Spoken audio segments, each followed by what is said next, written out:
The committee will come to order.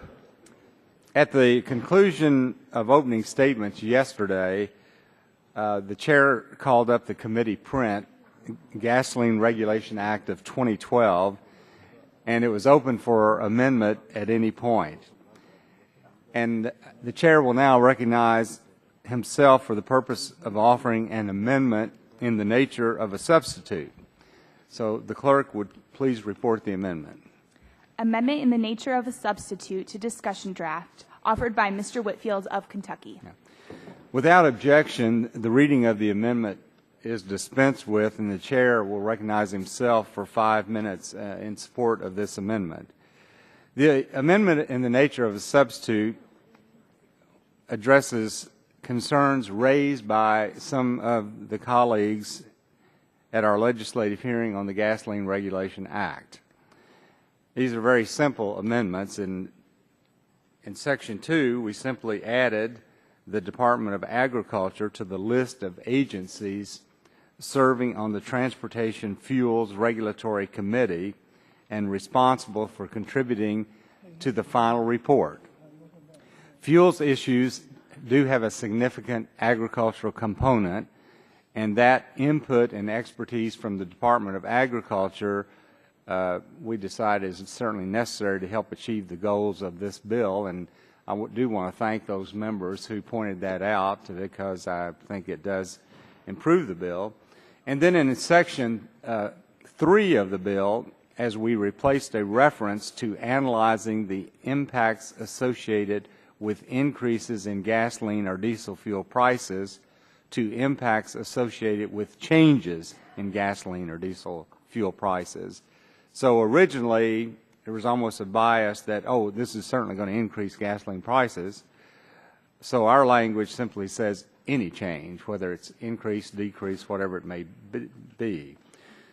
So as I said, we did this simply because we didn't want to prejudge any result of the analysis. And then in Section 5 of the bill, after listing 3 Clean Air Act rules whose finalization would be delayed until 6 months after the final report is completed, we added a provision to reiterate that the finalization of any other rule at EPA beyond these 3 is simply not affected. So this makes it very clear that we're only talking about 3 rules. We're not talking about any other rule.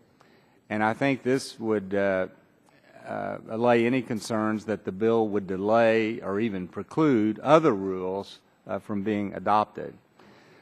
So I think these are 3 minor amendments. I think it improves the original bill, and I would hope that our colleagues would be able to support this amendment and make this an actually better bill than it is right now. So, is there any further discussion of the substitute amendment that I just discussed? Recognize for what purpose does the gentleman seek recognition? To strike the last word. Okay. The gentleman is recognized for 5 minutes. The premise of this legislation before us today is that high gas prices are caused by EPA regulations that haven't even been proposed. And that's a complete fantasy. Every expert at our hearings on gas prices, including the Republicans' own witnesses, told us that gasoline prices are driven by world oil prices, and world oil prices have spiked with rising global demand, tensions in the Middle East, and tight supplies. Nothing in the bill before us will affect world oil prices. And the best example of this is just a look at Canada. Canada is energy independent. In fact, it is one of our major oil suppliers, but its gasoline prices are just as high as ours. So what's really going on here? These bills aren't about lowering gasoline prices. They're about using high gasoline prices as yet another rationale for advancing a profoundly anti-environmental agenda. Under Republican leadership, this body has become the most anti-environment Congress in history. Since January 2011, the House Republicans have voted more than 200 times to undermine the Clean Air Act, the Clean Water Act, and other environmental laws. Republicans are saying that because gasoline prices are high, We need to block rules to clean up vehicles and gasoline, block rules to reduce toxic air pollution, block controls of industrial carbon pollution, block implementation of smog standards adopted by the Bush administration. They also say we need to block EPA from determining what a safe level of smog pollution is. Members of the Flat Earth Society may believe this, but this proposal is not based in fact, science, or evidence. This bill is not what the American people want or deserve. Americans want clean air. They don't want this committee to use high gasoline prices as an excuse for blocking regulations to reduce toxic emissions from oil refineries. Americans want cars that can go further on a gallon of gasoline. This is especially important when fuel prices are high, and they don't want us to use high gasoline prices as a pretext for blocking the development of the clean fuels that the auto companies need to make cleaner, more efficient vehicles. But that's exactly what this legislation does. It creates a new government bureaucracy to study rules that haven't been proposed using data that doesn't exist. And it delays important air quality protections until this impossible task can be completed. Even worse, Section 6 of the bill before us contains the latter amendment, a proposal that will cut the heart out of the Clean Air Act. It would overturn the unanimous 2001 Supreme Court case, Whitman versus American Trucking, repealing a long-standing requirement that says the goal of the Clean Air Act is to achieve air quality that is safe for Americans to breathe. Yesterday, Chairman Whitfield downplayed the significance of this provision. He said that the Supreme Court was a bit ambiguous on whether costs should be considered when establishing a national ambient air quality standard. The Supreme Court wasn't at all ambiguous. And let me read what Justice Scalia wrote in 2001. He wrote for the court that the Clean Air Act, quote, unambiguously bars cost consideration from the NAAQS air quality standards setting process, and thus ends the matter for us as well as the EPA, end quote. Let us not pretend we're tinkering around the margins or applying what's described as a common sense approach. The latter amendment overturns a unanimous Supreme Court decision and makes a radical change in the Clean Air Act.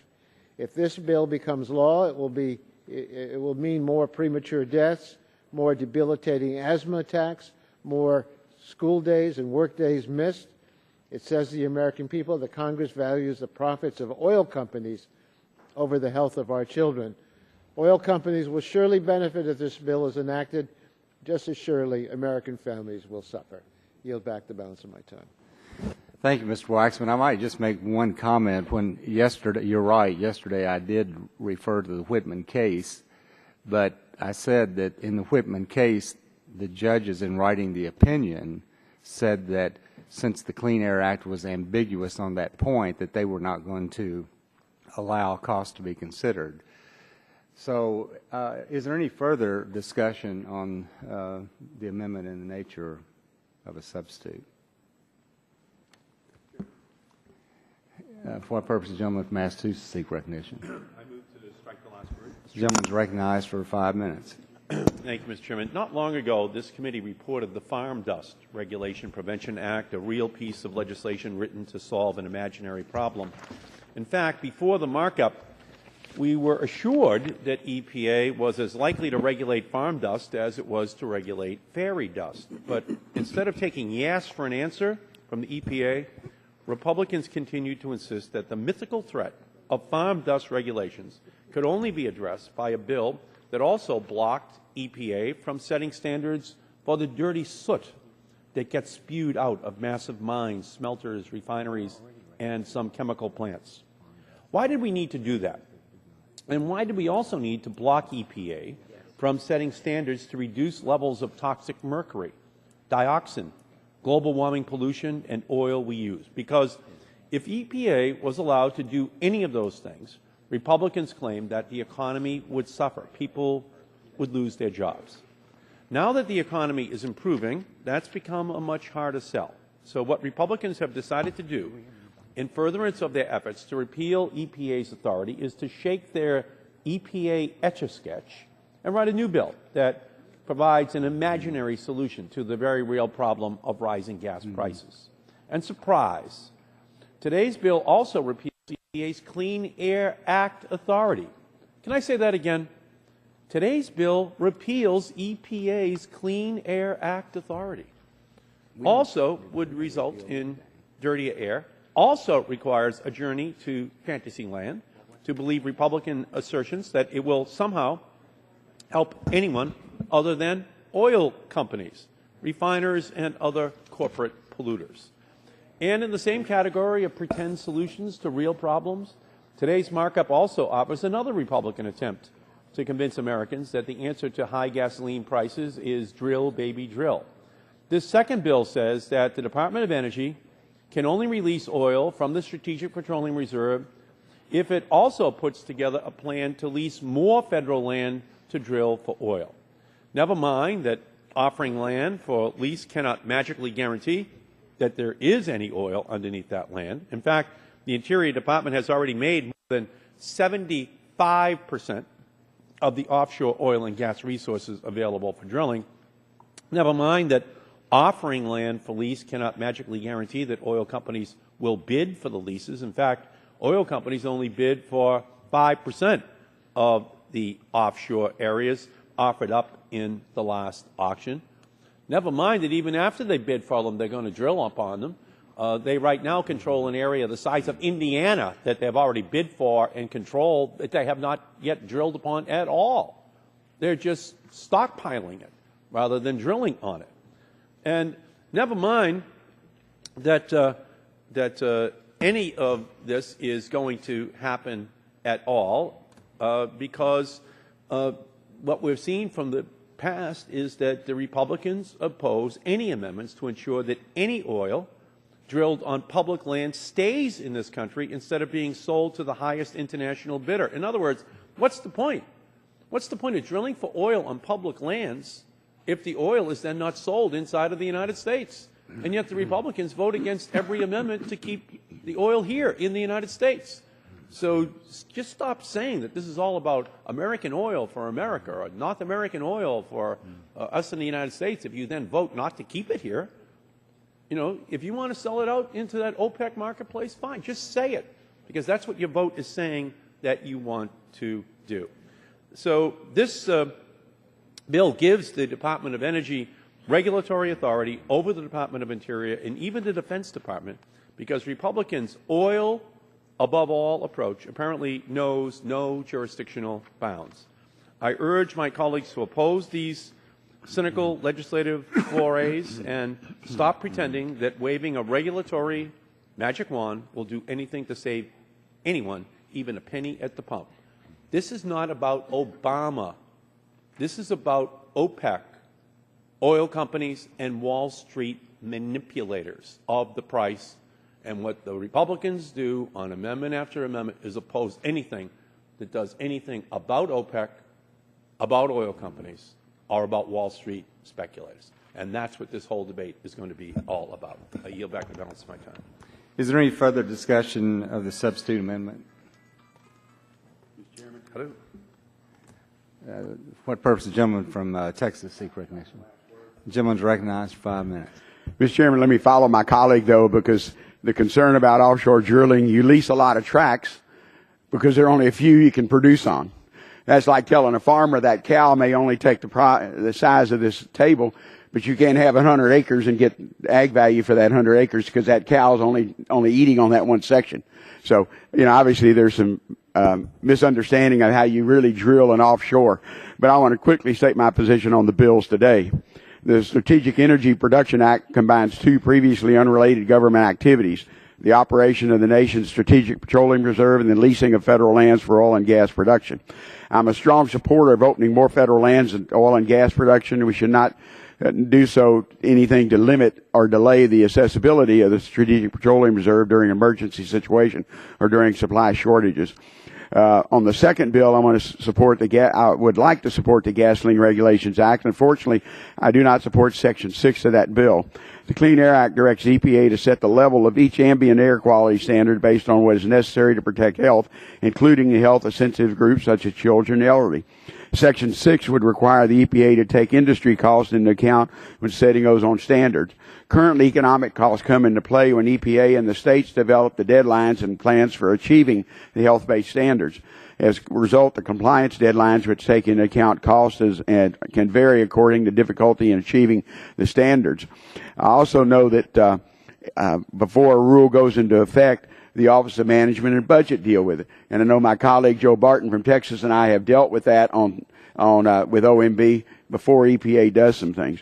And while I'm sensitive to the compliance cost of these standards, I'm pleased the administration decided not to revisit the ozone standard last September for the very reason we should not dismiss a 40-year-old core principle of the Clean Air Act. I plan to offer an amendment either today or during the full committee to strike Section 6, and hope the chair and my colleague will agree that we should not overturn the 40-year-old core clean air policy and support the amendment. And I yield back my time. Thank you, Mr. Chairman. Well, the gentleman from Texas yield. Yield whatever time I have left. Yeah, I'd just like to say that the discussion about having to consider the cost impacts is not countered. In fact, it's very compatible with initiating the health aspects of it. At the California air laws actually include the requirement that the economic and the cost effectiveness be a consideration. All they're talking about is a consideration. If it works so well to move environmental regulations in California, why is everybody so scared of that consideration at a federal level? And I yield back to the gentleman. Well, coming from Texas, I would not want to pattern after California, but because we do produce a lot more. But that interplay is already there. When EPA comes to our Texas Commission on Environmental Quality, and they work out these deadlines, and that's where cost comes in. But ultimately, before that rule goes into effect, and as a member of Congress, I have the right to go to OMB, no matter who is the Office of Management and Budget, no matter who's the president, to say the economic cost of this rule, no matter what may have been worked out with the state, is too high. I'd like y'all to look at that. So that's where we have a structure already, and that's my concern about Section 6. If the gentleman would yield again. Be glad to. Yeah, well, let me just tell you, I see that the back end, but one thing we've learned when we're doing environmental regs is that we can't do everything we'd like to do. That we, right from the beginning, should be giving priority to the most cost-effective strategy that gives you the most environmental benefit with the least amount of economic hit, that has actually helped to move the environmental agenda. This town keeps talking like that cost-effectiveness is a barrier to effective environmental strategy.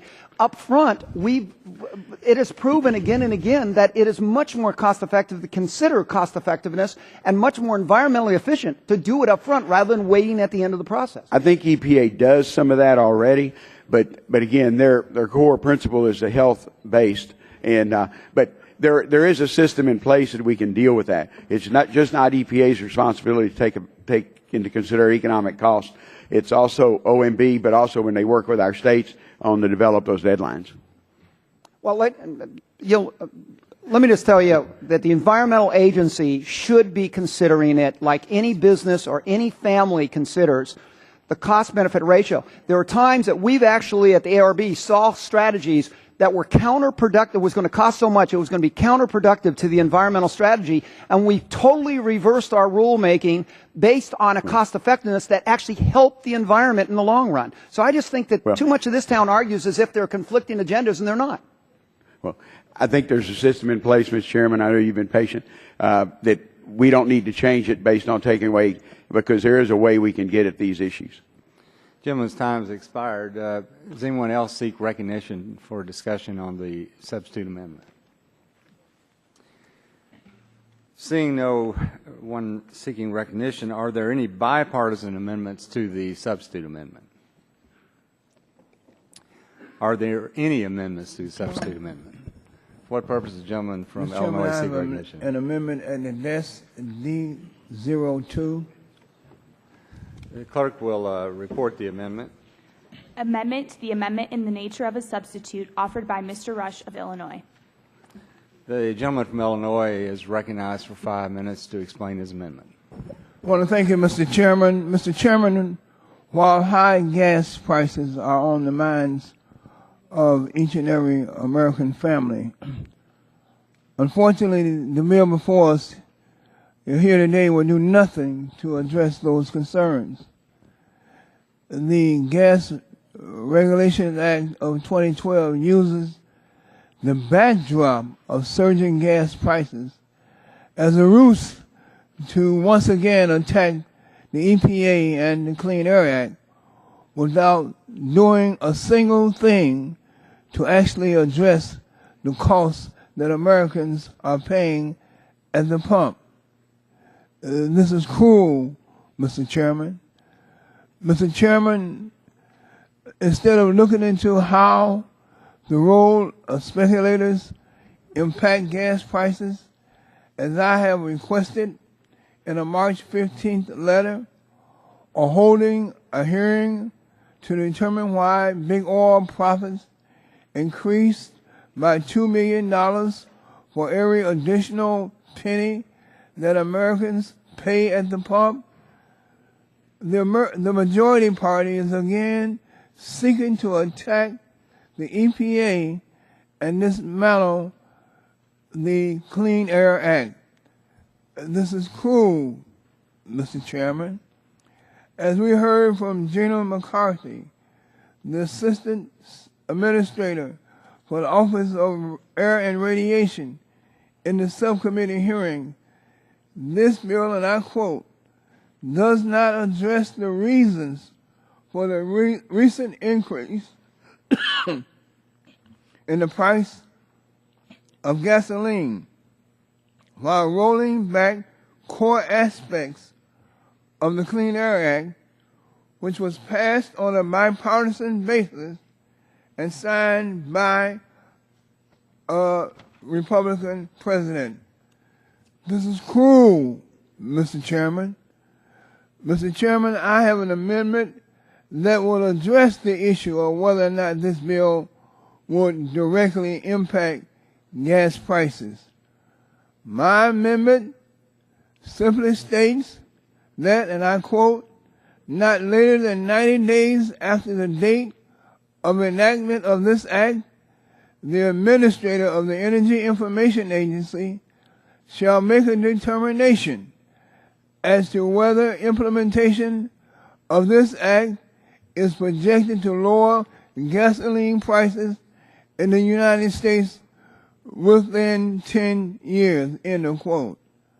However, if the administrator of the EIA determines that the implementation of this act is not projected to lower gasoline prices in the United States within 10 years, then Section 5 and 6 of this act would sunset and shall cease to be effective.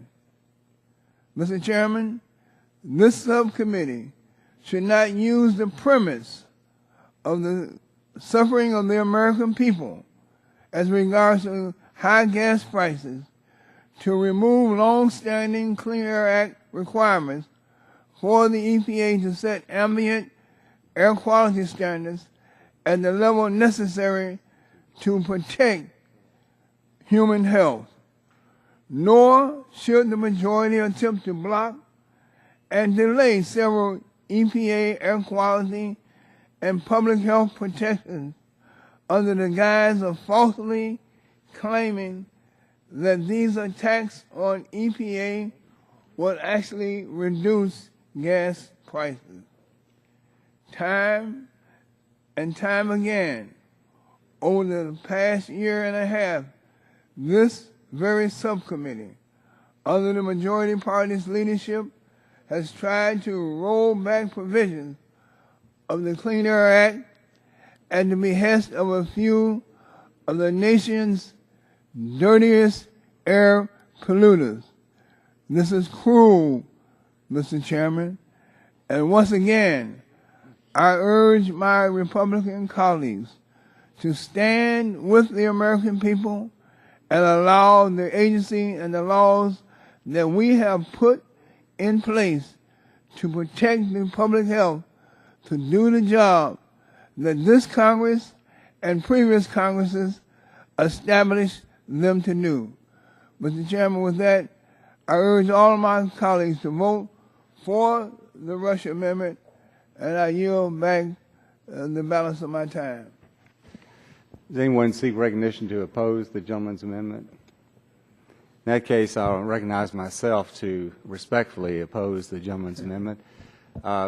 His amendment basically asks the Energy Information Administration to determine if the bill lowers gas prices, and if not, would nullify the delay of gas rules in consideration of costs and new ozone standards. At the hearings that we've held on this, just speaking on the Tier 3 regulations alone, even EPA admitted that there would be a slight increase in gasoline prices, and other witnesses indicated that it would be up to 6 to 9 cents per gallon possibility increase. So to allow the Energy Information Administration to get in and do an analysis if that is the case or not, at least from my position, the hearing pretty well established that there is going to be some increase in gasoline prices, and since the entire purpose of this bill is to establish this interagency task force to do a more thorough analysis of the impact of the 3 regulations that we're talking about, I think this is a very modest piece of legislation, and the American people are certainly concerned, and all are being negatively impacted by the increase in gasoline prices. So I would respectfully oppose the gentleman's amendment. The gentleman yield? I'd be happy to yield to the gentleman from California. You've indicated in your comments that there will be a determination of whether this is really lowering gasoline prices. How would that determination be made, and who would make it? On his amendment? No, on your proposal. Well, in our legislation, as you know, we have the establishment of a task force that would do an analysis of all of this, and within 3 months they would report back to the Congress on what the impact, the cumulative impact of these 3 regulations would be, and then Congress would take up to 60 days to receive comments on this legislation, and then make their final determination. And then after that final report is due, we're simply asking EPA not to finalize any of these rules for a period of 6 months. And it's my understanding, by the way, that EPA has already indicated that they're probably not going to finalize any of these rules for at least another year. So we are simply trying to look at the cumulative impact, which EPA has not been doing, and we also, as you know, are asking that we at least consider cost, that cost be considered on the ambient air quality standard. And we also know that EPA has already taken steps to start initiating these rules. Tier 3, for example, they initiated the rulemaking on February 18th. The renewable fuel standard, greenhouse gas, new source performance, ozone standards. So they're already beginning to move in some of these areas, and we just are asking for more thorough analysis. Would you yield? Yes, sir. I'd be happy. Mr. Chairman, I have one simple question. Yeah. And under the bill that we're considering, can you answer me the question of how would this bill reduce gasoline prices at the pump for the American people as it is being touted to the American people? Well, first of all, I don't think any of us has said that our bill would reduce costs. We're simply saying that let's understand if prices are going to be increased by these 3 regulations, and if they are, we should know about it, the American people should know about it, and that should be a consideration before we go on with these additional regulations that can make gasoline prices even higher. But there is nothing in our legislation, nor have we ever indicated there's anything in this legislation that would in and of itself reduce gasoline prices. This is simply additional information. Mr. Chairman.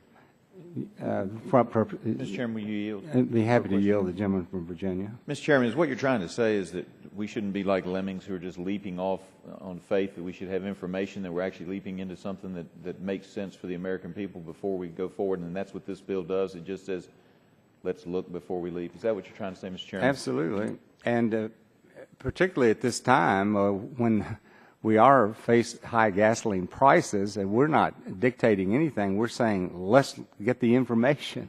Let's be aware of it before we leap. And I think your characterization is exactly correct.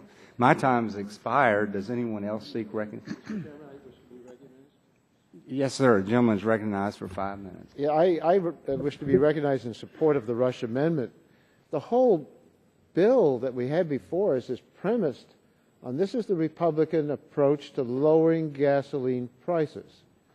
And so what the Republicans are proposing to do is to let a task force analyze what the chairman described as 3 rules. Well, they're not 3 rules, they're 3 types of rules. We don't know what the rules are because they haven't been proposed. So the chairman said, well, we'll have an analysis done by a task force. Analysis of what? The rules that have not been proposed. This study can't be done. What can be done by this legislation is stopping the EPA from acting in order to live up to the responsibilities of existing law. The Rush Amendment is not letting a task force deal with this. The Rush Amendment would let the Independent Energy Information Administration determine whether or not this bill will lower gasoline prices. If it does not, then the bill's most offensive provisions will have no effect. If this is defeated, the Republican alternative is to let these offensive provisions have effect before we even know what the consequences are. I don't know who the lemmings are when you act on a piece of legislation without knowing what the impact will be. But we do know one thing from the debate a minute ago. The chairman admitted this isn't to lower gasoline prices. This is maybe in the future to lower the increases in gasoline prices. Well, is that the Republican response to high gasoline prices? Stop environmental regulations so that maybe in the future, if these regulations can't even be proposed, that we might see a reduction in 3 cents of what it would otherwise be.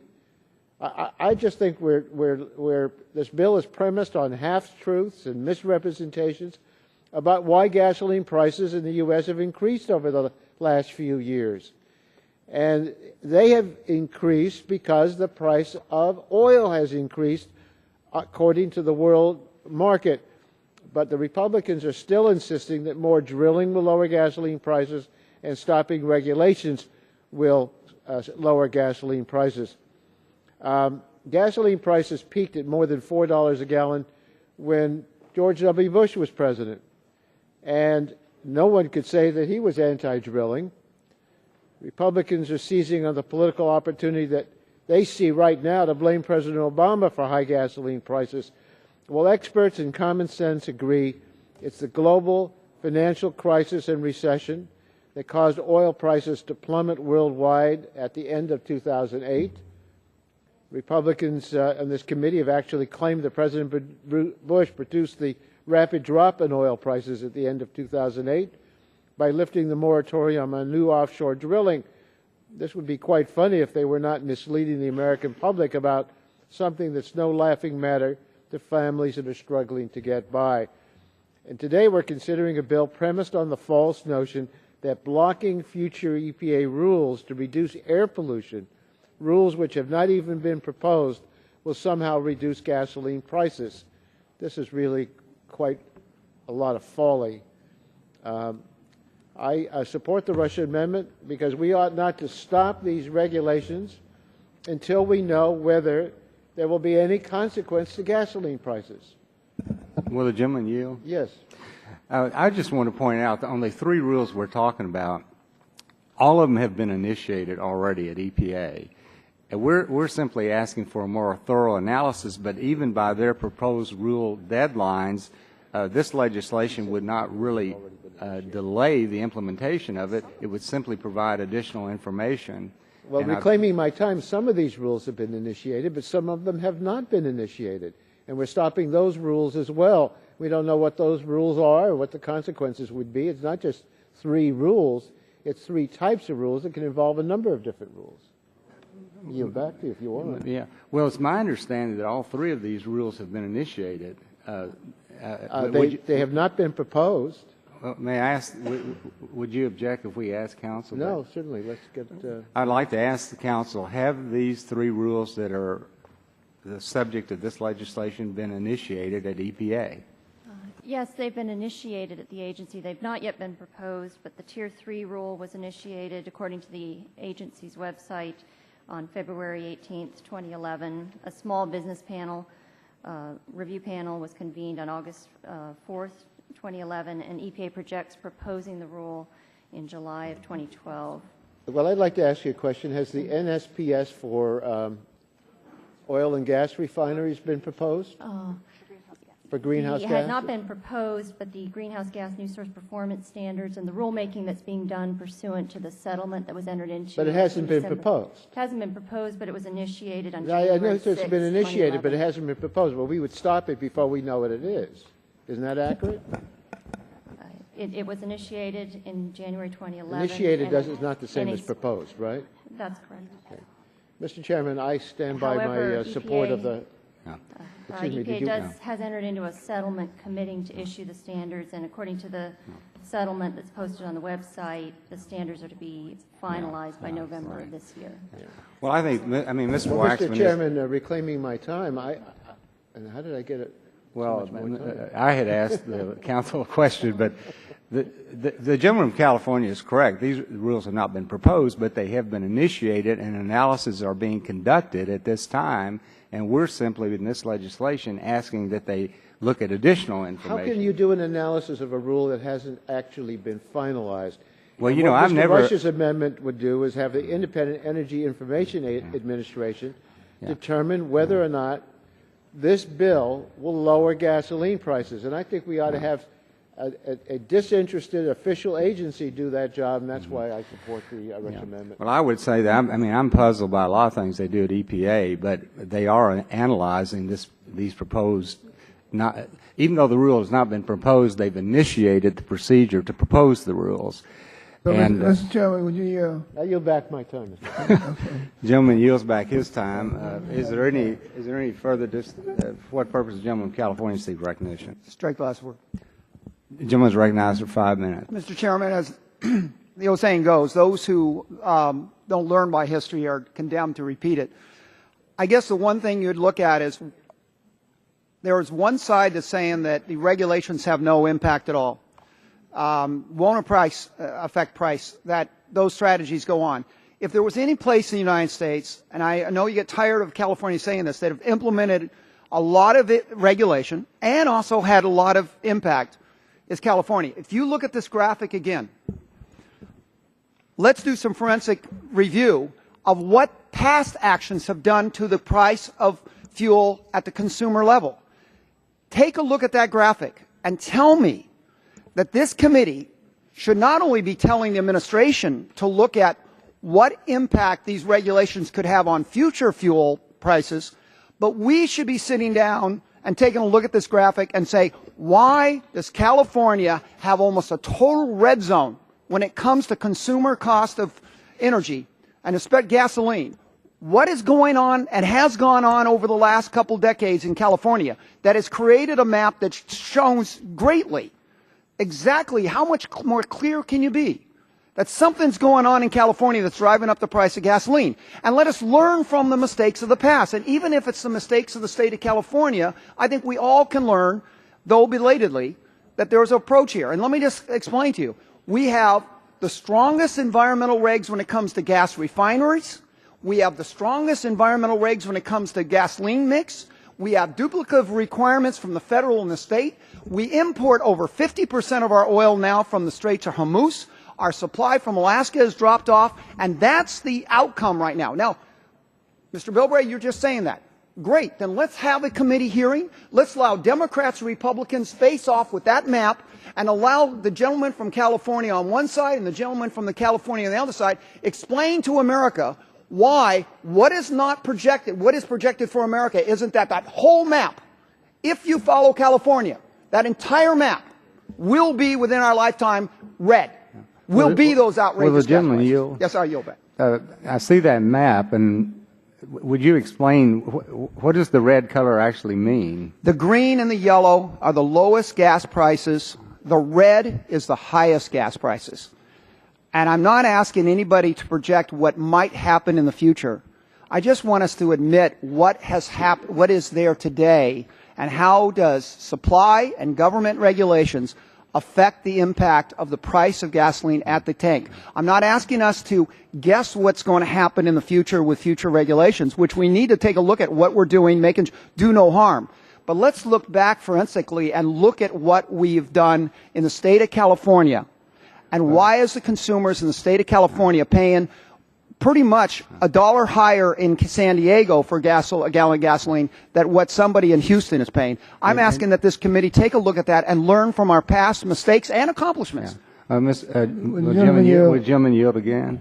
Go ahead, yield. You served on some environmental boards out there, and I don't know if you're an expert or not, but why would California's be all red? Why are prices so high? Well, look, there's supply. Domestic supply is way down. Anybody that says that domestic supply doesn't affect the price at the tank denies the fact that California is probably the state that is more dependent on importation than any of the contiguous 48. But the other issue is we have the most restrictive environmental regs, and there's benefits from that. We have major cleaner air. But let's admit it, there is economic and impact of that. The sticker shock of the consumer can't be denied. We can take credit for the environmental benefit, but let's not deny the economic burden that we've placed on our consumers, and at least be upfront about that so that there's a balanced approach.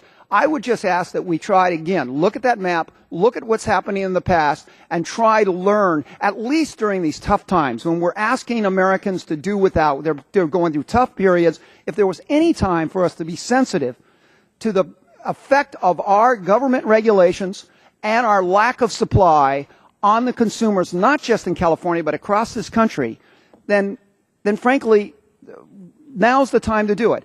Mr. Chairman, I'd just like to close by saying this. I know there's a lot of people in this town who would love to do for America what they've done to California. But the fact is, California right now is getting squeezed at the gas pump every day, and you can't just say it's the oil companies that are doing that. You can't just say that fuel prices are fungible around the world. Not when you take a look at that map and say California has led with its nose, and now we see what's happening is they're taking on those. I yield back. Gentleman's time has expired. Does anyone on this, for what purpose does the gentleman from Michigan seek recognition?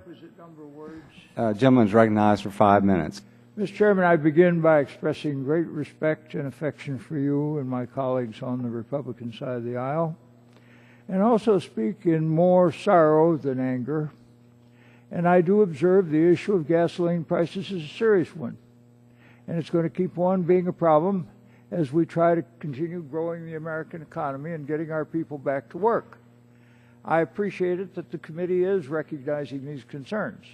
But I'm again distressed because these bills today do nothing to actually address the issue of gasoline prices. More importantly, they just quite frankly waste the time of the committee.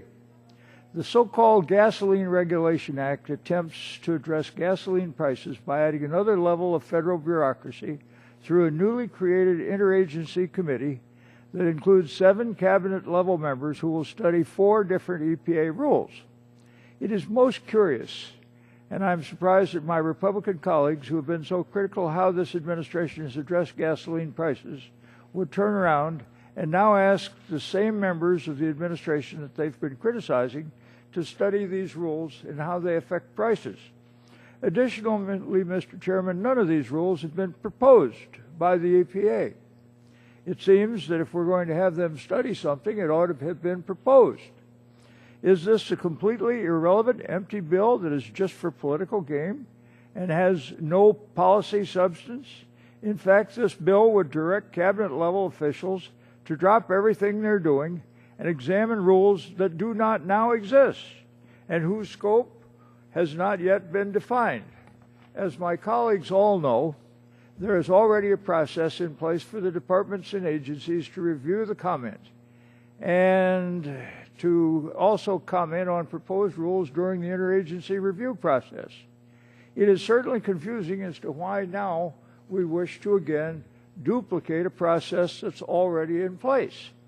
Worse, the second bill, the Strategic Energy Production Act, doesn't guarantee that energy of any kind will actually be produced.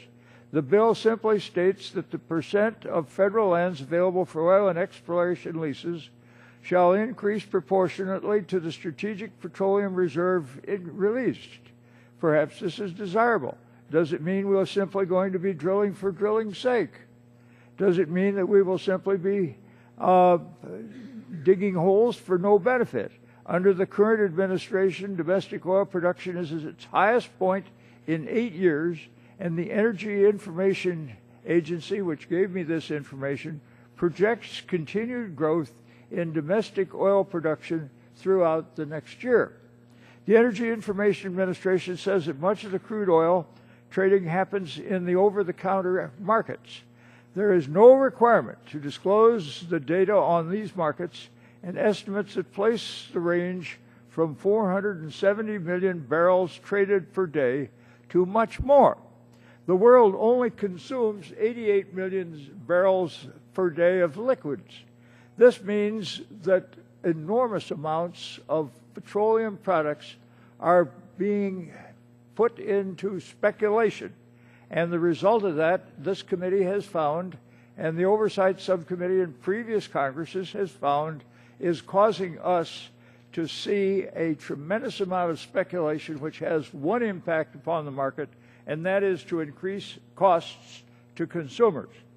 So if my colleagues on the other side of the aisle really do support an all of the above approach, they have to know that we need to do more than looking in new areas that may or may not have oil and gas production, potential and writing bills for press releases. We need to be serious and focused. We ought to take a look at the problem we have with regard to the speculation which is going on. And we need to do something to see to it that that is controlled so that this kind of rascality does not continue to skin American consumers with advanced costs. Let's have a real debate on energy. Let's put forward a comprehensive and conclusive energy bill that balances oil and gas development with renewable and sustainable energies as well. Now, I just happen to be a poor Polish lawyer from Detroit, and I continue to believe that we could get further with a more focused and surgical approach in dealing with this matter. As I've said many times before, I call on my colleagues on both sides of the aisle to work on these matters in a responsible, reasonable, and intelligent way, one which is calculated to bring a measure of success to the country in dealing with an enormous problem. Thank you, Mr. Chairman. Thank you, Mr. Dingell. Is there further discussion on the Russia amendment? For what purpose does the gentleman from Louisiana seek recognition? I'm going to strike the last word. The gentleman is recognized for 5 minutes. Thank you, Mr. Chairman. I think there's been some confusion about not only what the bill does, but about this difference between a rule that's initiated and a rule that's proposed. And there's some people who have been initiated, then is there a formal process moving forward to actually get to proposal? And isn't that the normal step that a rule goes through to become a proposed rule? Yes, the rulemaking process is initiated months and often years in advance of the proposal. And in fact, the economic analysis must be completed 3 to 6 months prior to proposal in order to allow for the interagency review coordinated by OMB that Mr. Green referred to. So in other words, if there's a rule that gets to the stage of being proposed, then it's already been initiated months or maybe years prior to that, so you get to see it coming. You know what the agency is trying to do. So if EPA is getting ready to propose a rule, it's not like you don't hear about it until it's proposed. You actually do get to see it. It's posted. It's out there for the public to review prior to proposal, and that's the initiation stage? After initiation, there is development of the rule, and certain concepts are made available either through stakeholder outreach meetings or through other interagency consultations. It is not made available to the general public until it is actually signed or published in the Federal Register. but the dialogue and the agencies knowing what the contents of the rule might be are generally available to those agencies months in advance. So you can see it coming in the initiation stage. That's correct. So I guess that really gets to the heart of the matter and why it's so important to bring the Gas Regs Act, is that there's some people that would just say, oh, just don't do anything, don't worry about anything. You know, if EPA comes out with a proposed rule, just wait until they propose it, and then if it's something that's going to actually be proposed that will raise gas prices, then maybe you can start looking at it at that point. In the meantime, it's already had a rippling effect on the economy because people see what these rules are going to do. You know, we just had a district work period for the last 2 weeks, and I went all throughout my district, and of course you go around South Louisiana where the heart and gas of the oil and gas industry is in the Gulf of Mexico. And some of these rules that have been coming out by Department of Interior and in the EPA have had devastating impacts, not only on jobs. We've lost over 19,000 jobs since the president put in place the moratorium and then the permatorium in the Gulf of Mexico just in the last 2 years. 19,000 lost jobs because of the president's policies. But in the meantime, they see some of these rules coming out of the EPA, and it stifles growth. It kills their ability to invest and create jobs. And so as we focus on trying to get the economy back going, this is exactly the kind of thing that the job creators of this country are saying are killing jobs. You know, and the others, some people on the other side would just say, well, just don't worry about it. You know, maybe if it's proposed, wait until then. But in the meantime, you've seen it coming, and industry's seen it coming, and they've tried to do something to react. They say, look, just give us some kind of feasibility study so we can at least have an impact that's included in the process if they go to proposal. Let's see what it's going to do to the economy. Let's see what it's going to do to kill jobs. Make them have to include that in. And what's wrong with having some kind of report that would be required to show the impact on jobs? You know, when President Obama ran, he said he was going to be the most transparent president ever. I guess he figured people would just forget about that 4 years later. You know, well, people are going to hold him accountable to that. And this is part of that. Let's be transparent. If you're going to put radical regulators in place, which this president's done, then let's at least be transparent about what the impacts are of the rules that they're implementing that are so radical that are killing jobs. And the job creators are telling us what's going on. They know what's going on. They see when a rule's initiated, they see what it's going to do. They see the cost. And they're making calculations. Yeah, I'd be happy to yield. It seems as though my friends on the other side, they're moving far and much farther away from what my amendment is designed to do. My amendment, and let me try to bring it back to center, because right now what we've been listening to is our explanations that don't explain, solutions and I that apologize, don't I'm solve. about to run out of time. I oppose your amendment because your amendment actually allows a single member of the committee to circumvent the analysis. And we ought to have that analysis. That's all I'm saying, because these initiated proposals are just as devastating as the proposal itself. And I yield back the balance of my time. Gentleman's time has expired. For what purpose does the gentleman from Massachusetts seek recognition? Gentleman's recognized for 5 minutes. Thank you, Mr. Chairman. And I rise in support of the Rush Amendment. You know, we should, let's just stop for a second and let's give credit to President Bush for lowering gasoline prices in 2008. It was a brilliant plan, and he obviously had to involve his appointee to the Securities Exchange Commission, his appointee to the Commodities Futures Trading Commission, to the Department of Treasury, Department of Housing, instructing all of them to ignore all of the warning signs of an imminent financial collapse in the United States. And that was really quite a brilliant strategy to lower gasoline prices, to send us into the most cataclysmic economic catastrophe since the Great Depression. And as a consequence, of course, oil consumption in the United States just plummeted.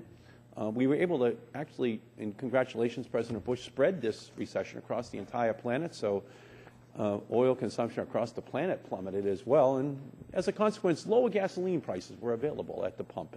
And that's quite a brilliant strategy. And President Bush deserves full credit for that. People just don't give him the credit for it, okay? It's a very impressive economic strategy to lower gasoline prices to every single person on the planet. And you know, and I know that it had the full cooperation of the majority, because we never actually heard a dissenting word during those 8 years that he was president. So you deserve a lot of the credit, too, for that absolutely catastrophically bad economic catastrophe which was created. Now we reach the point of what's going on right now, and what does the majority want to do in order to deal with this issue? Well, you have a chance, of course, with the Keystone Pipeline. You can say, we want to keep the oil here in the United States. But the Republican majority almost unanimously says, no, we don't want to keep the oil here in the United States. We want that oil to come right through the pipeline, right across American land, endangering the environment for all 1,500 miles in its route, and then allow it to go to Port Arthur, Texas, which is where its final destination is, this oil from Canada, and then allow it to be exported from a tax-free zone in Port Arthur, Texas. Would the gentleman yield? No, let me conclude. Now, let me just tell you something. You want some big numbers here? And this is, again, it's a very impressive plan, and you deserve credit for it. In the fourth quarter of last year, here's a crazy number, 73% of the gasoline produced in refineries in Port Arthur, Texas, in the Houston area, was exported. 73% of the gasoline was exported out of that came out of Port Arthur. And you want to know where it went to? It went to China, and it went to Latin America. So I think this is a fact that the American people should know, that the majority actually supports drilling for oil in the United States, sending it to Port Arthur, Texas, and then just having it sent off to China and to Latin America. Now, does that have an impact on the price of gasoline, on the price of oil in our country? Oh, yeah, you bet it does. And congratulations on that as well, because obviously what American companies are trying to do is capture the world price for gasoline and for oil, which, by the way, is $15 a barrel higher than it is if they had to sell it in the United States. And if I was an oil man, or I was a supporter of oil men, I would want to get that extra $15 for the oil companies. I wouldn't want the lower price here in the United States because that would mean that I was not profiting as much as an oil company executive using this tax-free Port Arthur, get it out of America and make that extra $15 on the world price of oil, especially since it's oil that we drill for, that is oil companies here in the United States. So we could be having a hearing on that. Obviously, that would be, I think, central to what it is that American people are very concerned about, which is that the price of gasoline is related to how much oil we drill for here in the United States that we keep in the United States. And I think the American people are increasingly angry that last year the #1 export of the United States in any category was the refined products that we're now selling around the world rather than keeping them here in the United States. And so, you know, it would be great if this hearing was a springboard to really having a discussion about what's causing the rise in gasoline prices in the United States. I'm just afraid that that would be inconsistent with the agenda of the oil companies who want to use Port Arthur, Texas as their export springboard to massive profits. I yield back to balance my time. Is there any other discussion on the Rush Amendment? Seeing no one seeking recognition to further discuss the Rush Amendment, at this time we will vote on the Rush Amendment, and all those in favor shall signify by saying aye. Mr. Chairman, roll call. Gentlemen, request a roll call vote, a record vote. The clerk will call the roll. Mr. Sullivan. Mr. Sullivan votes no. Mr. Shimkus. No. Mr. Shimkus votes no. Mr. Walden. Mr. Terry. No. Mr. Terry votes no. Mr. Burgess. Mr. Bilbray. Mr. Scalise. No. Mr. Scalise votes no.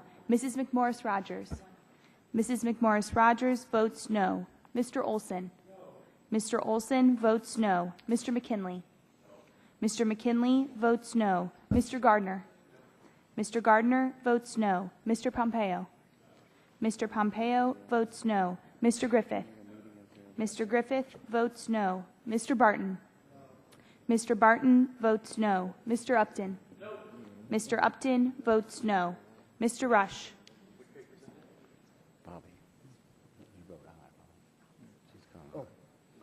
Mr. Rush votes aye. Ms. Castor? Mr. Sarbanes? Mr. Sarbanes votes aye. Mr. Dingle? Mr. Markey? Mr. Markey votes aye. Mr. Engel? Mr. Green? Mr. Green votes aye. Mrs. Capps? Mr. Doyle? Mr. Doyle votes aye. Mr. Gonzalez? Mr. Waxman? Mr. Waxman votes aye. Chairman Whitfield? No. Chairman Whitfield votes no. Does anyone else seek recognition to vote? The gentleman from Oregon? Mr. Walden votes no. Gentleman from Texas? Votes no. Mr. Burgess votes no. Anyone else seek recognition? The gentleman from California? No. Mr. Bilbray votes no. Anyone else seek recognition? Will the clerk report the result, please?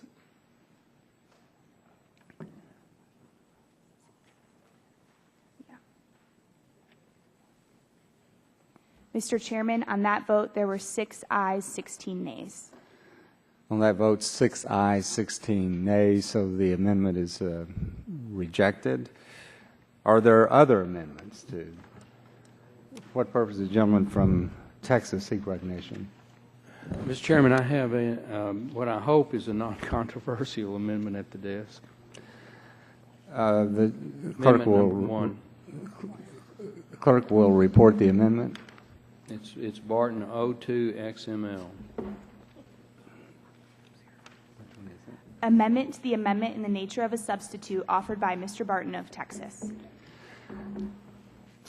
Mr. Chairman, I ask unanimous consent that the amendment be distributed and the amendment be considered as read. And Without objection, the amendment is considered as read, and the amendment will be distributed. And the gentleman from Texas is recognized for 5 minutes to explain his amendment. Thank you, Mr. Chairman. I don't think it'll take 5 minutes. This amendment is very straightforward. It simply says if we're going to conduct a study of gasoline and diesel fuels, we should also take a look at natural gas. In most parts of the country, diesel and gasoline prices are $4 and upwards, over $4. Where natural gas is available as a transportation fuel, it's selling under $1.50. In some parts of the country, I'm told it's as low as $1.25 per equivalent gallon. As we all know, natural gas is a very clean burning fuel. It's our most abundant domestic resource. Wellhead prices of natural gas last week fell below $2 a thousand cubic feet. And to put that in perspective, within the last 6 or 7 years, they've been over $12. In fact, in some parts of the country, as high as, I'm told, $14 to $15 a thousand cubic feet. Mr. Sullivan of Oklahoma has a very comprehensive natural gas bill. For a number of reasons, it's not germane to this particular bill, but this amendment has been shown to the parliamentarian and to members of the staff on this committee, and it is germane. It's very straightforward.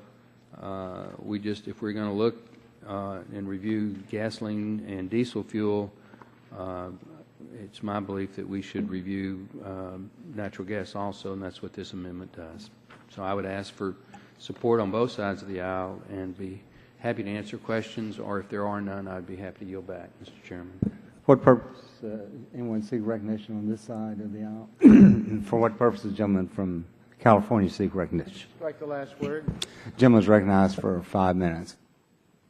Mr. Chairman and my colleagues, if it wasn't crystal clear to everyone that this bill is not about gasoline prices, This amendment confirms it. This amendment focuses on natural gas, not gasoline or oil. And natural gas prices, unlike gasoline prices, are at historic lows. Second, the amendment makes an unworkable bill even worse. The underlying bill creates a new bureaucracy to conduct an impossible report using data that doesn't exist to analyze regulations that have not even been proposed. That's bad enough. This amendment adds to the new bureaucracy's tasks. This amendment is also unnecessary. Every major proposed and final rule is already accompanied by a detailed regulatory impact statement which thoroughly analyzes the costs and benefits of the proposed or final rule using sophisticated economic models. This amendment broadens the underlying redundant requirements. I think that's just a waste of taxpayers' dollars. This amendment also suggests that the Obama administration is somehow placing undue burdens on natural gas production, leading to price increases. Well, that's flat out wrong. In case anyone here missed it, natural gas production in the United States is booming. We have been the world's largest producer of natural gas since 2009. And since natural gas prices, unlike oil, are not set on a world market, record production here means lower prices. In fact, natural gas prices hit a record low last week, with futures prices dropping below $2 per 1,000 cubic feet for the first time in a decade. Prices are so low, in fact, that the natural gas industry leader, Chesapeake Energy, is trying to avoid bankruptcy. On Friday, President Obama announced a new task force to help coordinate oversight of natural gas activities across federal agencies. This is yet another indication of the administration's strong support for natural gas among other energy resources. This amendment is based on a false premise that the administration is somehow threatening to overregulate natural gas production and is burdensome and unnecessary. I don't see the purpose for this amendment, and so I'm going to vote against it. Would the gentleman yield my time back? Would the gentleman yield? Oh, yeah, sure. I'd be happy to yield to my Thank friends you. from Thank you, Texas. Chairman. I really didn't think it was possible to oppose this amendment, but I stand corrected. Most of what you just said would be a reason to support it. Record low prices, price set by the market, to somehow convolutedly turn that around as a reason to oppose it. It shows the dexterity of whoever wrote those talking points for you. So I am disappointed that you're going to oppose it, but I yield back. Well, since my time, let me ask the gentleman, isn't the whole purpose of this bill to stop certain EPA regulations to presumably hold down gasoline prices? How will that affect natural gas prices? I would yield to the chairman of the subcommittee, who's the author of the bill, but my understanding is the purpose of this bill is to conduct an analysis of the supply of gasoline and diesel and the marketing and distribution of it in the country, and have the president appoint a group primarily of his cabinet secretaries to do the study, which would seem to me fairly innocuous, and certainly providing more information to the public and to the marketplace would tend to be a good thing, not a bad thing. Well, we just defeated the Rush Amendment, which would have waited until these regulations are actually being proposed before we had this task force do this evaluation. What do you think the task force is going to look at in the natural gas area that will lower gasoline prices? I would hope, if the gentleman would yield, that the task force, if we include the Barton Amendment, would look at ways to incentivize or encourage more use of natural gas as a transportation fuel for all the reasons that you just indicated. Well, they're doing pretty well, so why do you need government incentives for natural gas to be more productive when they're already the most productive they've been in decades?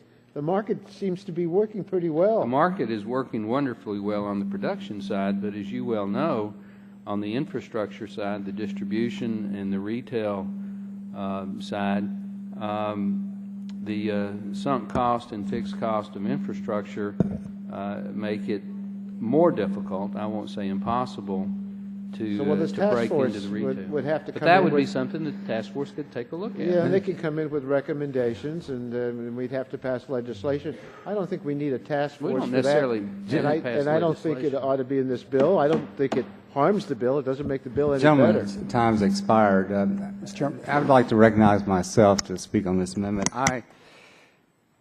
It was my understanding initially that a gentleman from Texas was going to introduce this amendment and then withdraw it.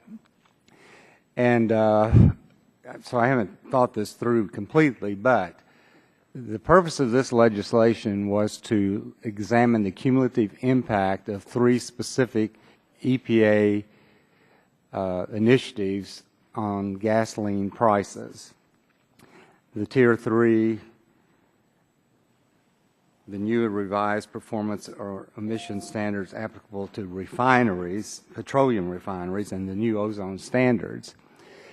And I know that the gentleman and many others do support legislation that would provide incentives to increase the use of natural gas for transportation purposes. And the thing that I'm a little bit concerned about the gentleman's amendment, even though I certainly understand his wanting to do it, is that we were focused on gasoline prices. The vast majority of natural gas is used to produce electricity, and while some use is being generated toward or focused toward transportation, that's not the way the majority of it's being used today. Now, I keep thinking about the assault on coal. Every time EPA turns around, they're after coal. And there is one regulation that we're looking at in this legislation, and it's the ozone, ambient air quality, which has a direct impact on coal. And if the gentleman is going to broaden this to include natural gas, I mean, there would be all the reason in the world, and I would have difficulty with my constituents not to include coal. So while I understand the gentleman's goal here and his genuine interest in doing this, I do know we have separate legislation that's been introduced to expand the use of natural gas for transportation purposes, but I would just ask the gentleman, since I thought it was going to be withdrawn, would the gentleman consider withdrawing it and let us... Mr. Chairman, Mr. Chairman, would the gentleman yield? First of all, let me just yield to the gentleman from Texas first. I thank Mr. Chairman, I have 3 or 4 amendments. This is the only one I intended to put this in the bill because I thought it was non-controversial. I have another one that I'm going to withdraw, or maybe not even offer, and then several I'm not even going to offer but talk about, maybe at full committee. But on this one, because of the innocuousness of it, I had an indication from the full committee chairman that this would be acceptable. And since we're doing a study, I think it is important to put natural gas into the dialogue because it is currently a transportation fuel, and it would alleviate pressure on the gasoline and diesel markets if the infrastructure was in place so that it was more readily available to the general public. Chairman, would you? So I want to apologize to the subcommittee chairman if he was of the opinion that I had intended to offer and withdraw. There was amendment number 2 that is the case, but that's not the case with this one.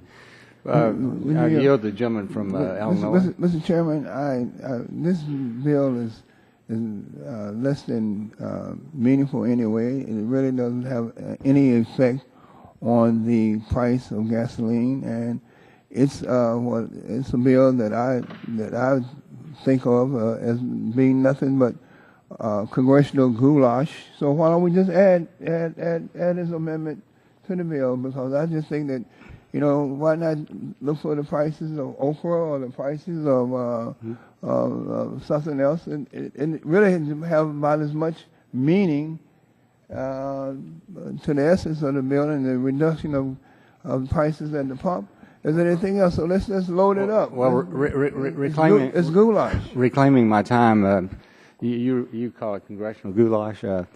let me just say this. It was my understanding it was going to be withdrawn. I've now been told that the gentleman from Texas did have a discussion with the chairman of the full committee, Mr. Upton, and so I'm just going to say this.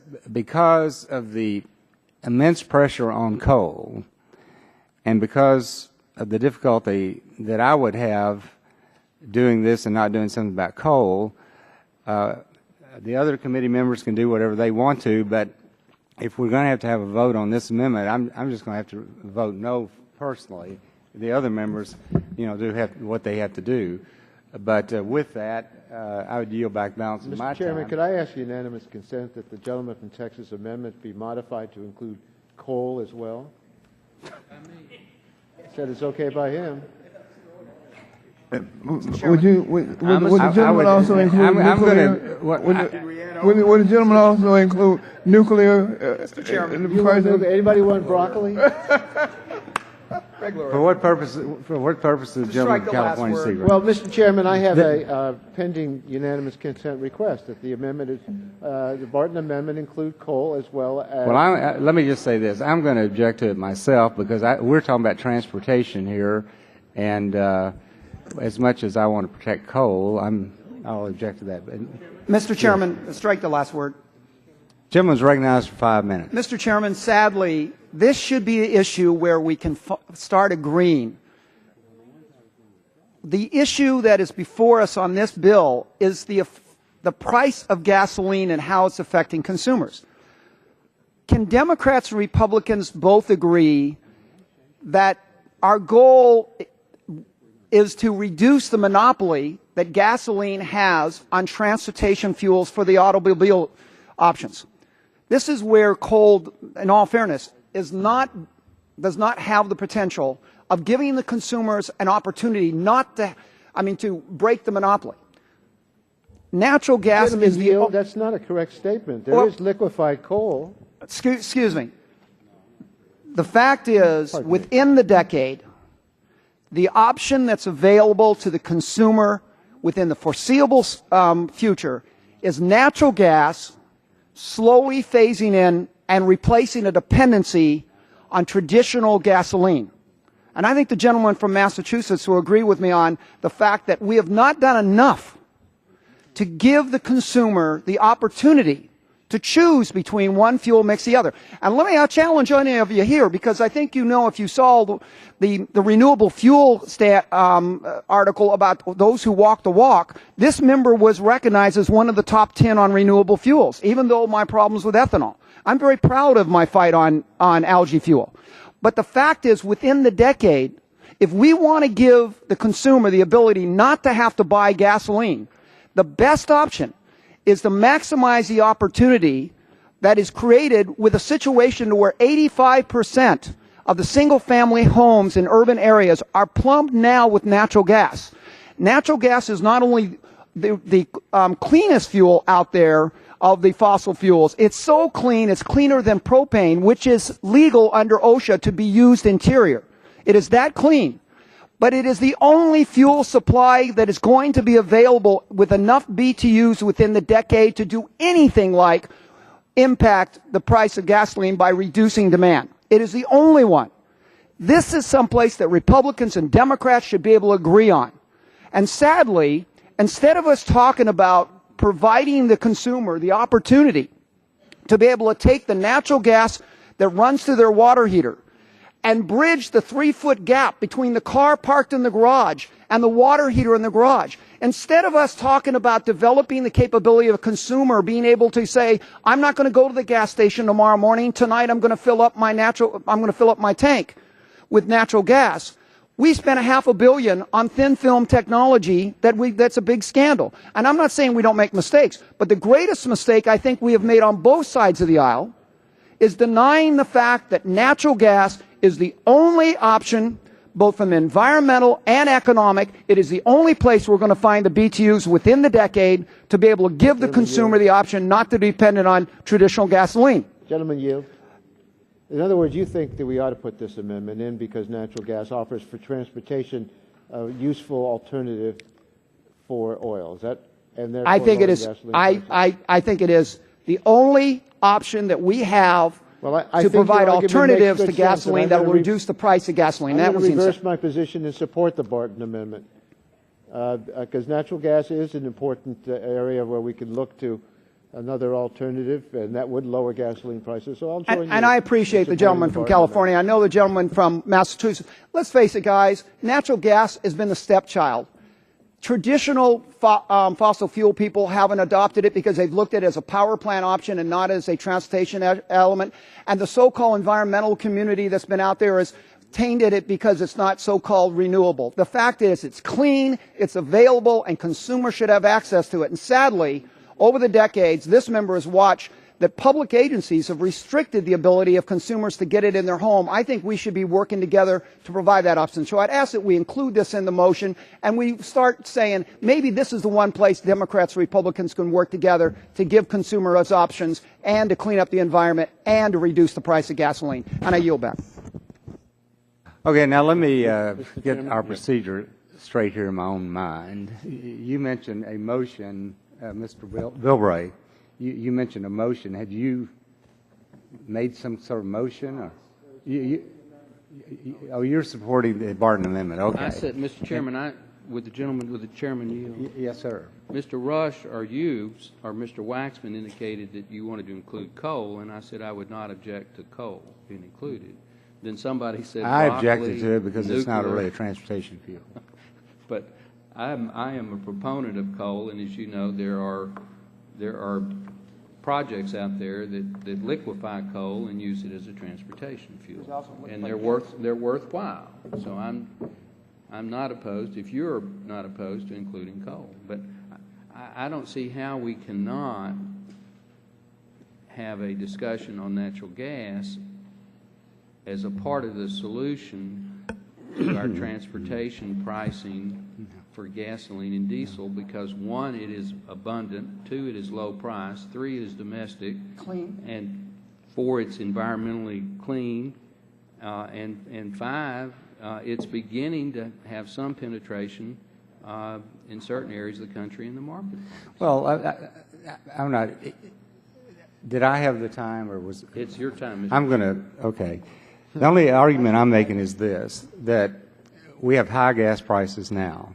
This is a very narrowly focused bill to look at the cumulative impact of 3 initiations at EPA on gas prices. And so I'm not, and I don't have much influence over anybody anyway, but I'm just saying true, that on this amendment, I'm going to vote against it because I want a narrow piece of legislation here, and other members will just have to decide how they want to vote. So what purpose does the gentleman from Massachusetts seek recognition? I rise to strike the last word. Gentleman's recognized 5 minutes. Thank you. You know, this question of natural gas really goes to the center of the argument in America today.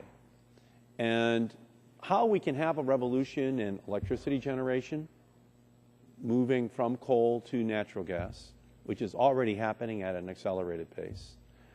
How we can move from gasoline over to indigenously produced natural gas for a transportation revolution. And let's just step back and look at this from a big, big picture. Since the price of natural gas in China is 7 times higher than the United States, since the price of natural gas is 4 times higher in Europe than in the United States, and since what we're seeing is increasingly higher and higher numbers of companies returning their factories from overseas to plant them right next to this $2 an MCF natural gas, because except for labor costs, energy is the single highest cost in the manufacture of plastics, of chemicals, of fertilizers, of steel, go right down the whole line. And what's happening is we now have a big competitive advantage if we step back and strategically say we want to have low-priced natural gas in our country. It's domestic. There is no global market unless we create one, by the way. Do we want to create a global market in natural gas? That's the biggest issue that we have to decide. because there are 8 applications that are pending at the Federal Energy Regulatory Commission that would export 20% of our natural gas at $2 an MCF. Well, who wouldn't want that around the planet if you're the Chinese?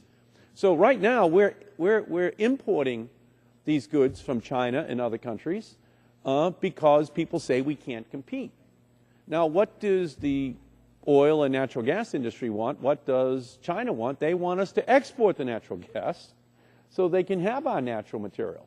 Now, do they sell us all of their precious metals, that the rare earths that we could use in renewables? No, they would never give us their rare earths. They absolutely say, no, you don't get China's rare earths. But send us low-cost fuels. We would love that, because that could keep the manufacturing over in China or down in Latin America. So I think it's important for us to have this discussion, because I think $2 an MCF is fantastic for American manufacturing. Matter of fact, of all the things that could lead to a total revival of American manufacturing, it is a low price of natural gas, because that is going to be the fuel of choice, and it is also going to be plentiful. So if you want to see a revival, just tell every CEO of a steel company, of a plastics company, of a chemical company, of a fertilizer company, that they could lock in $2 or $3 an MCF of natural gas for the next 10 or 15 years. They'd be relocating back here en masse. Now, what's the plan? The plan is, according to the Energy Information Agency, that if these 8 export terminals are in fact constructed, that there'll be at least a 50% increase in the cost of natural gas here domestically. In other words, if you take 20% of our supply and you sell it overseas, that's going to lift the price for the remaining supply here in the United States to our fertilizer, chemical, plastics, steel, utility industries. Now, how can that be a good idea? Do you think they would do that in Norway? Do you think they would do that in Brazil? Do you think they would do that in Saudi Arabia or the United Arab Emirates? Absolutely not. They would have a plan. They would have a strategy. So I think it's great that we're raising this issue of natural gas, because I think it goes right to the heart of what we should be talking about. It's the same thing as the Keystone Pipeline oil.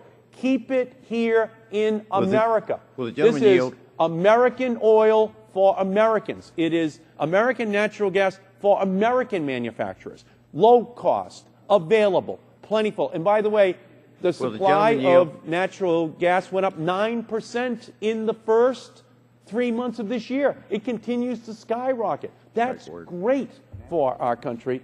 And what we need to do is have a strategic plan to capture it. You want to talk about something that can raise the price of natural gas?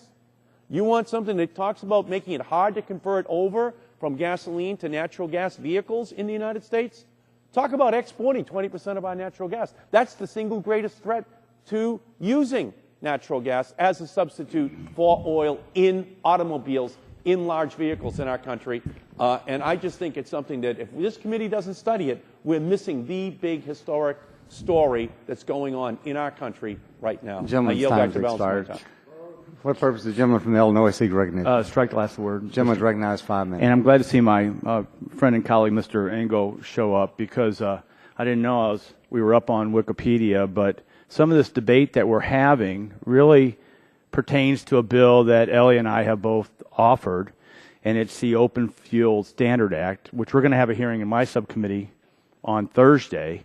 And it basically, Open Fuel Standard Act of 2011, H.R. 1687, is a bipartisan bill in the House and the United States Congress, currently in committee, that will require that a certain portion of light passenger vehicles sold in the United States be alternative fueling vehicles capable of running on something other than gasoline. The Open Fuel Standard does not dictate what types of vehicles are to be sold, only that an increasing percentage of passenger car fleets sold in the U.S. be capable of running on non-petroleum sources, whether it be natural gas, electric, alcohol fuels, hydrogen, or biodiesel, with a catch-all provision for any other sustainable technologies.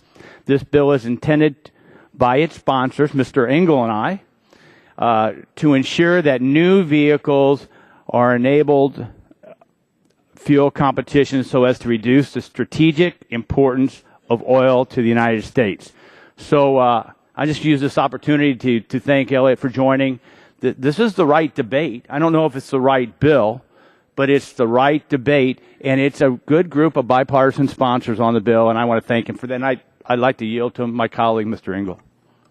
Yeah, I thank my friend from Illinois, and I certainly would concur with everything that he says. You know, we generally, unfortunately, in my opinion, get bogged down into partisan squabbles on every bill that comes up and every amendment that comes up. And I think what the American people really demand from us is just putting our heads together and doing the job and trying to do things that make sense. And what Mr. Shimkus has just mentioned is something that he and I have tried to do in a very bipartisan fashion, because this isn't a partisan issue at all. And I simply got the idea a number of years ago when I was in Brazil and saw our vehicle go into a gasoline station, and I saw that people there have choices to have ethanol, methanol, any kind of gasoline-based fuels. And I thought, gee, competition brings down prices, and why don't we have the same thing in America, in the United States? And the problem is, of course, that the cars that we manufacture only run on gasoline by and large. And that doesn't make any sense. And when we further looked into it, we saw that it would cost either $100 or even less to have each car that's manufactured in America be a flex fuel car. And to me, that was a no-brainer. And we tried to get it into a massive energy bill that we passed. It passed this House, didn't go anywhere after that, but we couldn't do it. A special interest objected to it. And the bottom line is, and I thank Mr. Shimkus for bringing it up, it just makes good common sense to do that. And we haven't restricted it to gasoline or to any kind of particular fuel. We've left it open to say any kind, anything that would help diversify and give people choices is what we ought to do. So I would urge my colleagues, I agree with Mr. Shimkus, I don't know if this bill is the proper vehicle, but we're both pledged to bring this up each and every time we can, because this makes sense for a policy for America. So whether this is the bill or not the bill, it doesn't really matter. It's that we should act, and we should really act quickly. So I yield back to Mr. Shimkus. Yeah, if I can just, I want to thank Mr. Engel, and he's carried this bill way before I was the primary sponsor of this cycle. I want to give him credit. The other thing is, I want to correct the record. My hearing this week is not on that bill. It's on a liability issue that deals with renewable fuels. So I wish it was on my bill. It's going to get there, but I don't think it's even under my committee of jurisdiction. So any further discussion on the Barton Amendment? Okay, all those in favor of the Barton Amendment signify by saying aye. Aye. All those opposed, nay. No. No. In the opinion of the chair, the ayes have it, and so the Barton Amendment is accepted. Now, are there additional amendments to be offered? Thank you. Chairman, could you strike the last word? Gentleman is recognized for 5 minutes. It won't take 5 minutes, but unfortunately, I was trying to get the attention of Mr. Markey before he left the room. He comes in here periodically, Mr. Chairman, and talks about preventing from the Keystone Pipeline and others the sale of petroleum products overseas. Now we're talking today. He was talking about how preventing the sale of natural gas overseas. I just wonder when it's going to be the time he's going to then take on coal and preventing coal being shipped overseas. It's a natural progression. If we're consistent in our argument, then I expect to hear that coming in one more firebomb coming out, and we're talking about the issues that's going to put our railroad workers out of work, our tankers out of work, our coal miners out of work. They're struggling all across the coal fields of this country under the burden of the EPA, and to have someone now start pushing closer and closer to banning us from shipping coal overseas. It's the largest export product we have in West Virginia is coal, and I feel a threat coming. It's constantly. We started with gasoline. We started now natural gas. The next obvious evolution of that is going to be attacking us shipping coal overseas. That's got to stop. And I just wish he had been here so we could have had a dialogue, but I apologize. Thank you. Mr. Chairman, Mr. Gentleman. Thank you, Mr. McKinley. What purpose does the gentleman from Texas seek recognition? Strike the last word, Mr. Chairman. The gentleman's recognized. Obviously have some disagreements with my colleague from Massachusetts about my goal is in gasoline, natural gas is that, you know, our prices are so low, we're shutting in wells in our country right now. We need to have additional uses for it. My chemical industry loves it. But we're also shutting down wells because of the success we've had in our country, and Congressman Markey is true. We're paying so much less than China. We need to have more utilization of it, transportation, fuel, and even export it. But also I share the same concern about coal. You know, our country's had such a balance of trade deficit for decades. Why would we not want to export? Natural gas, I'd rather us export the refined products or the chemicals that we make from natural gas. But if we can't, we still need to export something we produce in our own country. So. Well, I may say I agree with the gentleman from Texas that we do have a huge trade deficit, so we need to get rid of it if we can. Okay, now, do we have any other amendments on this substitute amendment? Any additional amendments? Okay, the question will now occur on the amendment in the nature of a substitute as amended. All those in favor shall signify by saying aye. Aye.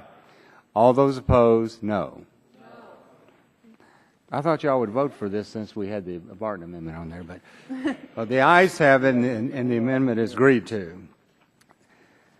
Now, the question now occurs on favorably reporting the Gasoline Regulations Act of 2012 as amendment. All those in favor shall signify by saying aye. Aye. All those opposed, no. The ayes have it, and the committee print is favorably reported. Roll call, Mr. Chairman. Okay, roll call vote has been requested. The clerk will call the roll. Mr. Sullivan. Mr. Shimkiss. Yes. Mr. Shimkiss votes aye. Mr. Walden. Yes. Mr. Walden votes aye. Mr. Terry. Aye. Mr. Terry votes aye. Mr. Burgess. Mr. Bilbray. Aye. Mr. Bilbray votes aye. Mr. Scalise. Aye. Mr. Scalise votes aye. Mrs. McMorris-Rogers. Mrs. McMorris-Rogers votes aye. Mr. Olson. Aye. Mr. Olson votes aye. Mr. McKinley. Aye. Mr. McKinley votes aye. Mr. Gardner. Mr. Gardner votes aye. Mr. Pompeo. Mr. Griffith. Aye. Mr. Griffith votes aye. Mr. Barton. Aye. Mr. Barton votes aye. Mr. Upton. Aye. Mr. Upton votes aye. Mr. Rush. No. Mr. Rush votes no. Ms. Castor. No. Ms. Castor votes no. Mr. Sarbanes. Mr. Dingle. Mr. Markey. Mr. Engel. No. Mr. Engel votes no. Mr. Green. No. Mr. Green votes no. Mrs. Capps. No. Mrs. Capps votes no. Mr. Doyle. Mr. Doyle votes no. Mr. Gonzalez. Mr. Waxman. Chairman Whitfield. Aye. Chairman Whitfield votes aye. Does anyone seek recognition to cast a vote? The gentleman from Texas. Mr. Burgess votes aye. Gentleman from Oklahoma. Aye. Mr. Sullivan votes aye.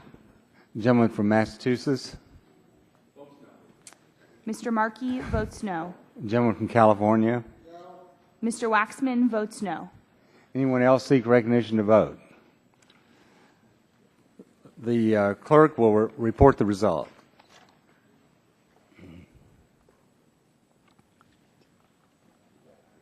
Mr. Chairman, on that vote, there were 15 ayes, 8 nays. 15 ayes, 8 nays. The ayes have it, and the committee print is favorably reported.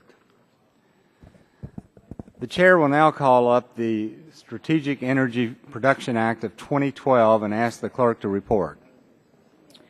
Discussion draft to provide for the development of a plan to increase oil and gas exploration, development, and production under oil and gas leases of federal lands under the jurisdiction of the Secretary of Agriculture, the Secretary of Energy, the Secretary of the Interior, and the Secretary of Defense in response to a drawdown of petroleum reserves from the Strategic Petroleum Reserve. Without objection, the first reading of the committee print is dispensed with, and it will be open for amendment at any point. So ordered. Are there any bipartisan amendments to this legislation? Are there any other amendments? Chairman. Mr. Chairman, For what purpose does the gentleman from Colorado seek recognition? I have an amendment at the desk. The clerk will report the gentleman's amendment. Amendment to the discussion draft offered by Mr. Gardner of Colorado. The gentleman is recognized for 5 minutes to explain his amendment.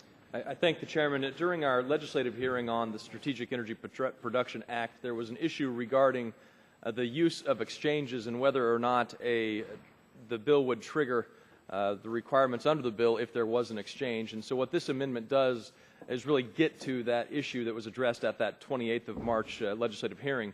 The oil in the Strategic Petroleum Reserve can be used for exchanges, which is similar to a loan. Usually these exchanges are used to alleviate short-term issues and then the oil is replaced. An example of this occurs when a shipping channel may be blocked or that's serving a domestic refinery experiences a blockage or a pipeline goes out and stops delivering oil to refinery complexes. In such situations, oil from the SPRO can be used to resolve the problem as long as the refiner replaces the oil in the future. As currently drafted, the Strategic Energy Production Act would direct the development of a plan to expand federal oil and gas leases in the event of such an exchange or loan of the SPRO SPRO oil. These situations occur with some frequency and are not at all the same as a SPRO sale, which the President is considering. This concern was raised by an administration witness and members from the other side during the bill's legislative hearing, and so this amendment addresses the problem by clarifying that a plan for expanded federal leasing should not occur in the event of a SPRO, should only occur, in the event of a SPRO sale and not occur as in the event of an exchange or loan. So the amendment is simple, it's to the point, and it's an improvement of the underlying legislation. And with that, I urge all members to support the amendment and yield back my time.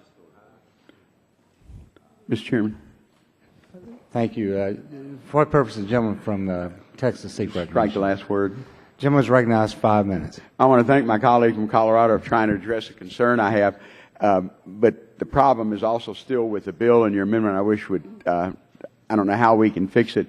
If there is a drawdown of, say, 50,000 barrels, are you exempting that drawdown for an exchange from the requirements? But let me take you the full example.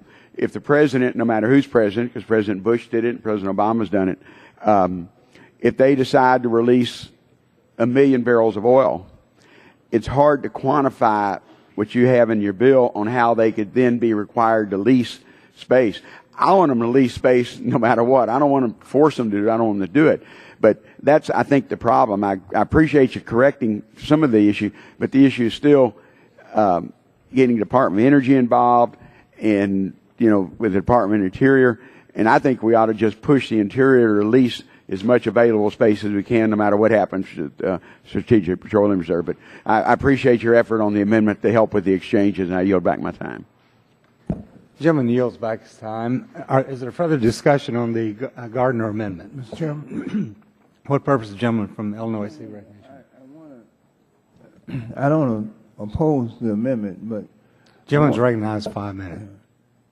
Mr. Chairman, thank you, Mr. Chairman. I don't oppose the amendment, but I still have some concerns about this particular amendment.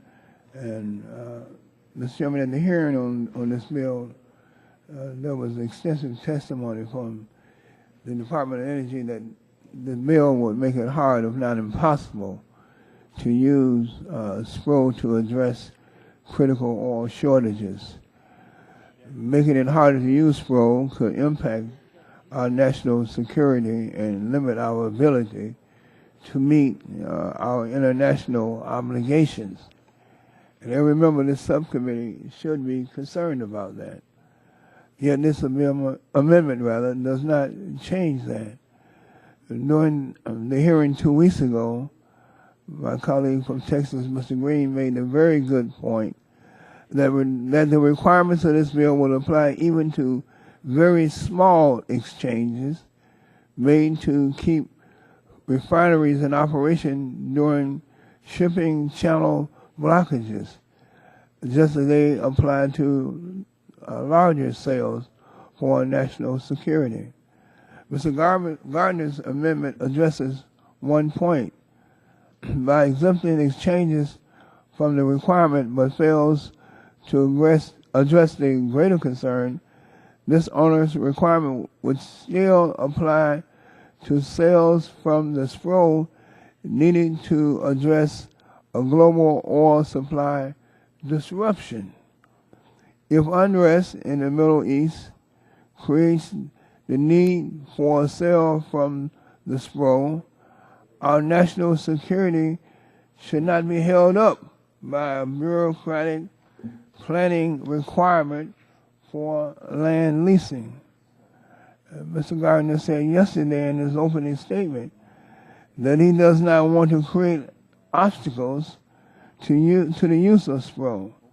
Well, Mr. Chairman, if that's true, he should withdraw his amendment. The amendment is only a partial solution and will not address our national security needs. Mr. Chairman, I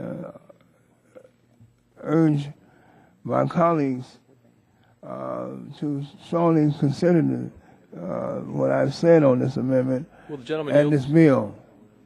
Will the gentleman yield? Certainly. Yeah, the amendment, again, simply deals with the exchange issue that was brought up in the March 28th legislative hearing and makes it clear that the bill only applies, the plan provisions of the bill only apply when there's a SPRO sale. The underlying bill itself in no way, shape, or form prevents, limits, delays a decision to use or access, draw down the SPRO, whether that's for exchange or sale. The President can decide today, right now, if he wants to access the SPRO or draw down the SPRO. Under the bill, if it were to pass, be signed into law, the President could still decide just as quickly if he wants to access and draw down the SPRO. So the bill in no way, shape, or form limits the ability to access the SPRO. Gentleman, you.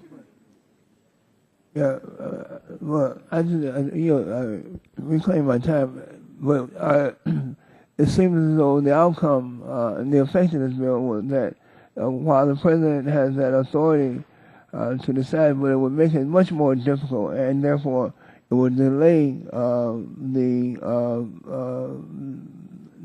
drawdown from SPRO. Will the gentleman yield? Sure. Well, again, there's no way, shape, or form that the bill delays the accessing of the SPRO. If the concern is a Middle East unrest, then I think the merits of the underlying bill go directly to that concern by increasing domestic federal leases if there is a drawdown from the SPRO. So there is no requirement, there's no reason for delay if the SPRO is deemed necessary. But we're claiming my time. DOE testified that that there would be a necessary delay if this bill would be enacted. So, is your position that DOE is wrong in terms of their assessment? Thank you. Thank you to the ranking member. And I would suggest that the DOE reread the language of the bill, and that if there is a delay, it would be purely of their own choosing. Gentleman, you will back to balance this time. I yield back. Is there further discussion on the Gardner amendment? There's no further discussion on Gardner. For what purpose does the gentleman from Michigan seek recognition? I would like to ask a few questions of the staff, if I might. The gentleman is recognized for 5 minutes. Thank you, Mr. Chairman. Now, if the member of the staff down there who is responsible for this would give me their attention.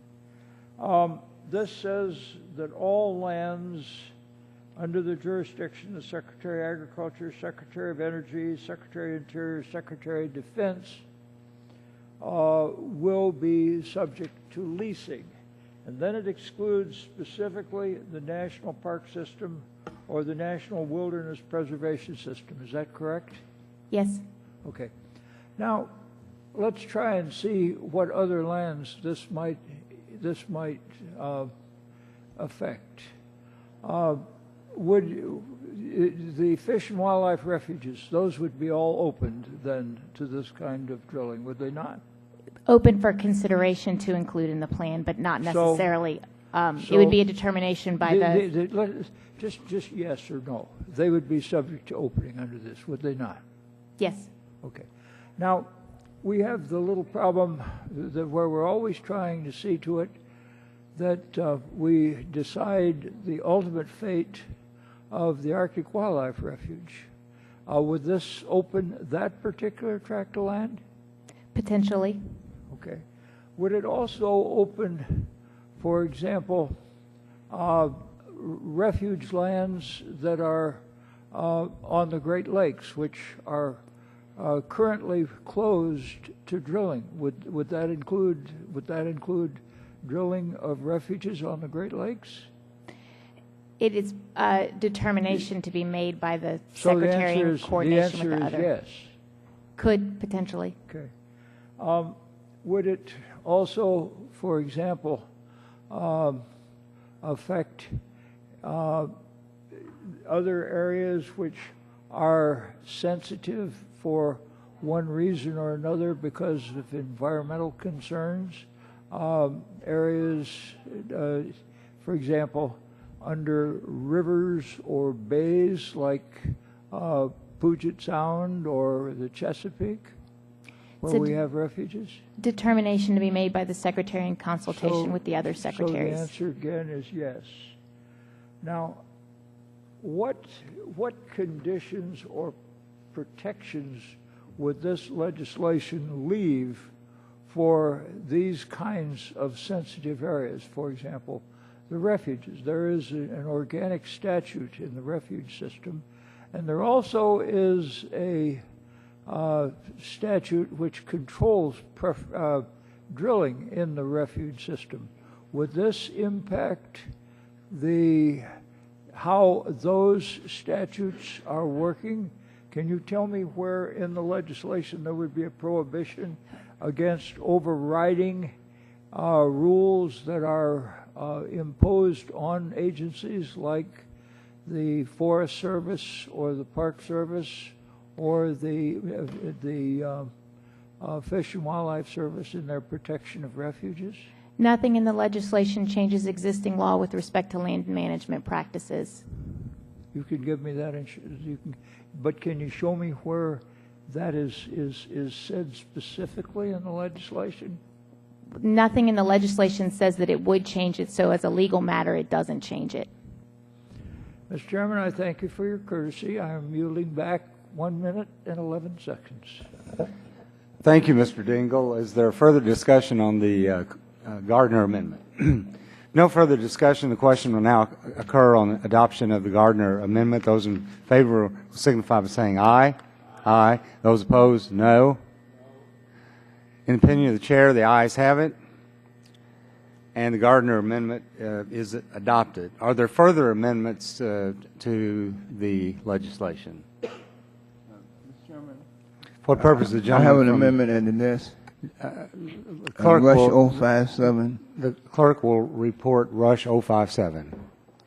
Amendment to discussion draft offered by Mr. Rush of Illinois. The gentleman is recognized for 5 minutes to explain his amendment. Thank you, Mr. Chairman. Mr. Chairman, the whole purpose of this bill before us is supposed to be to provide for the relief at the pump that the American families are feeling today. That's how this bill is being sold to the American public.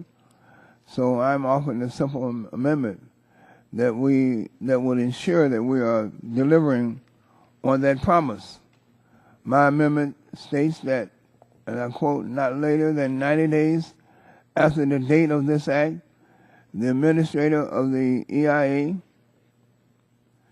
shall make a determination as to whether the implementation of this act is projected to lower gasoline prices in the United States within 10 years, end of quote. However, if the administrator of the EIA determines that implementation of this act is not projected to lowering gasoline prices in the U.S.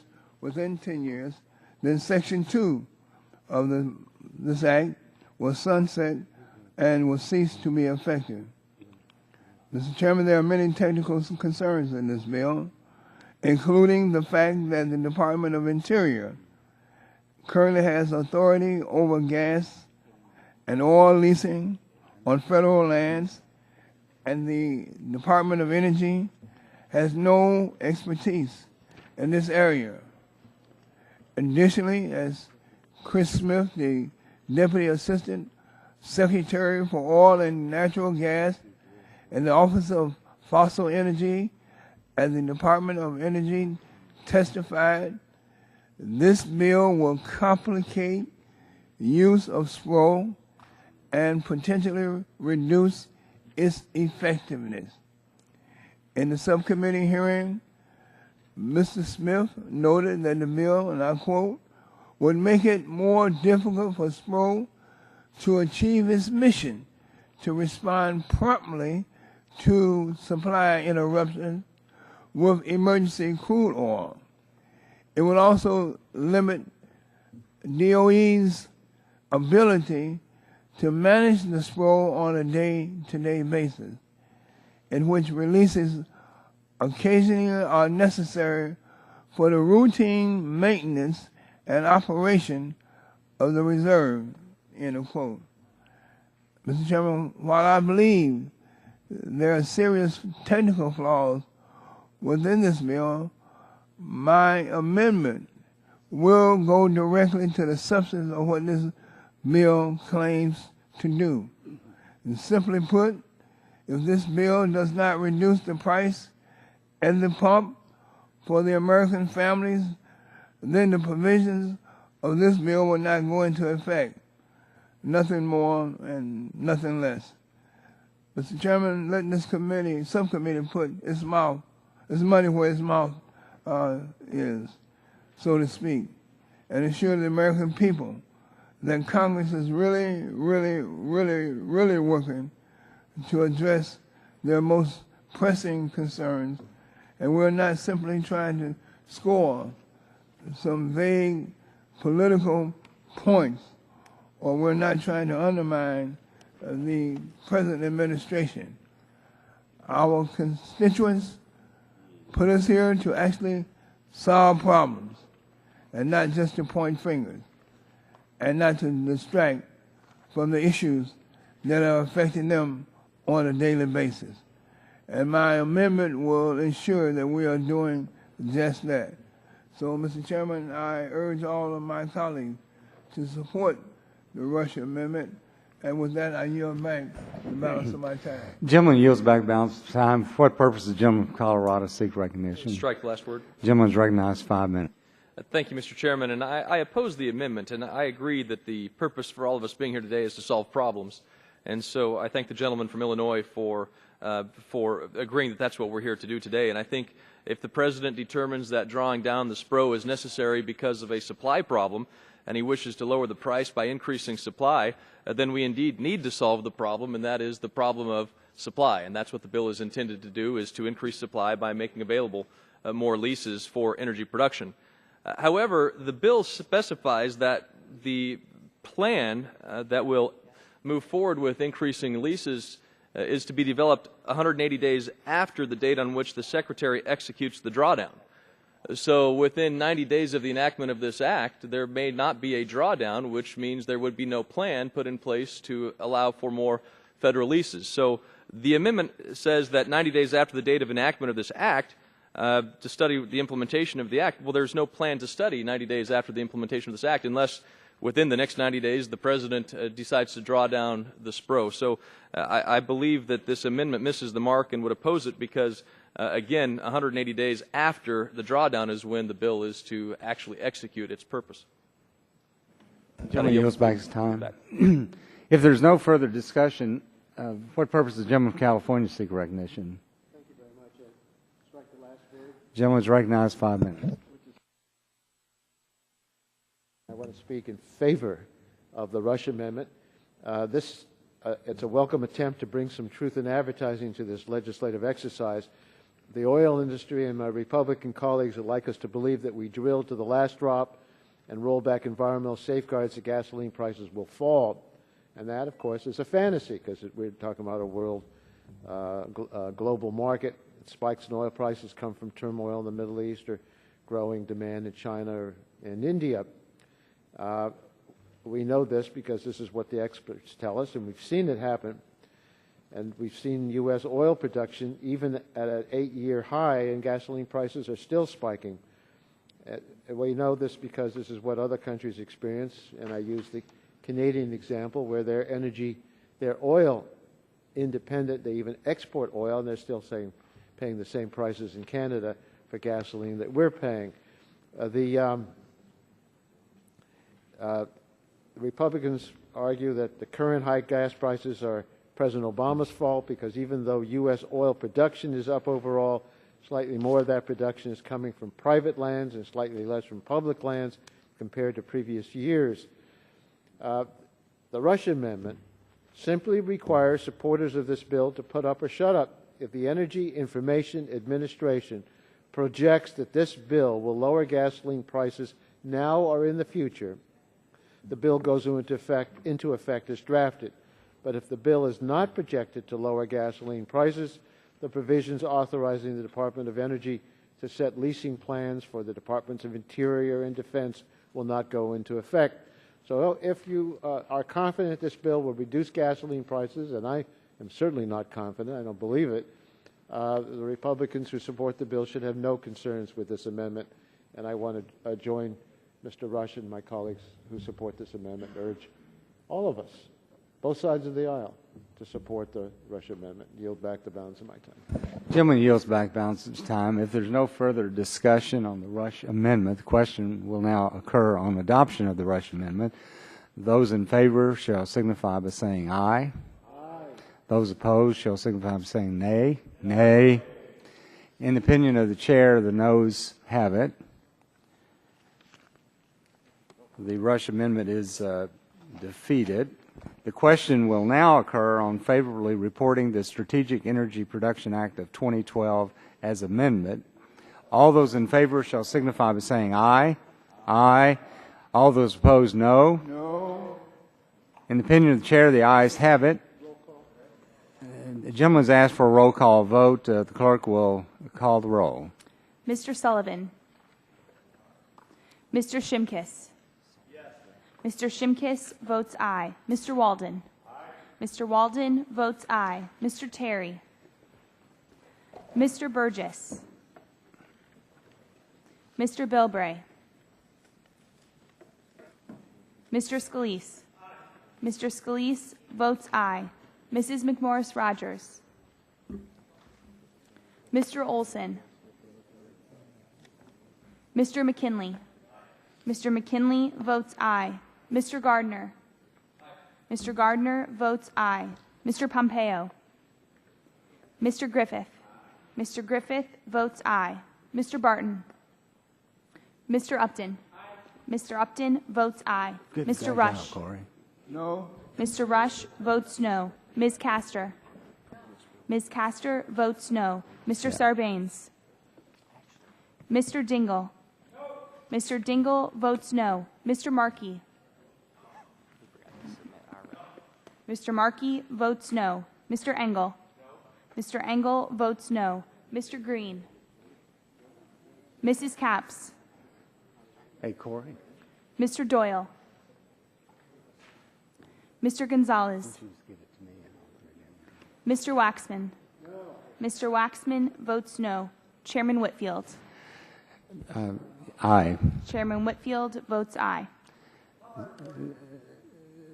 Mr. Bilbray is not recorded. Mr. Bilbray votes no. Gentleman from Oklahoma. Yes. Mr. Sullivan votes aye. Does anyone else seek recognition for the purpose of voting? Will the clerk please report the vote?